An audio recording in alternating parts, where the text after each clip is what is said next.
Sticking your tongue out is the ultimate sign of rock and roll. But why? This man has something to do with it. Meet John Pasche. He designed the most famous tongue in history. I was at the Royal College up to 1970, doing 3 years at a design course there. When I was in my last year, the college got a phone call from the Stones office saying, would a student go along and talk to Mick Jagger about a forthcoming tour? I think the tutor was quite a sort of fan of my work, so I got the gig. Mick said he wanted something related to more touring.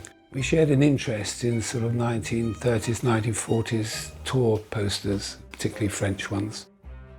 I took a couple of weeks working on the poster and brought it back to Mick. He said, well, I quite like it, but I think you can do better. And you can imagine, I thought, oh God, I've blown it. John drew up another version, and this time the band loved it. His poster was a triumph, and before long, another project was on the cards. They had a sort of small logo in mind for their new record label. I got a letter and then a call asking if I'd go and meet Mick Jagger at his house in Shady Walk. So I went along there and had a meeting with him. He wanted something to stand alone, something like the Shell logo on the petrol stations at the time. And he showed me a cutting that he found in the local newsagent. The image was of the Indian goddess Kali with her tongue sticking out. And I think it was that moment that was the real spark. It represented, I suppose, anti-authority. It's like kids sticking their tongue out. It's rebellious. It kind of fitted what the Stones represented at that time. I went home and got out my sketchbook and pencils and tried to draw a disembodied tongue. I did 3 or 4 different angles of it.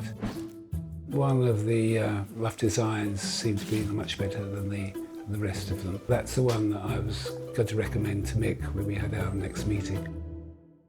Now, some people say to me that it was inspired by Mick Jagger's mouth, but in fact it wasn't. I always saw it as basically a woman's mouth because I wanted to use a very strong red, obviously, to grab attention.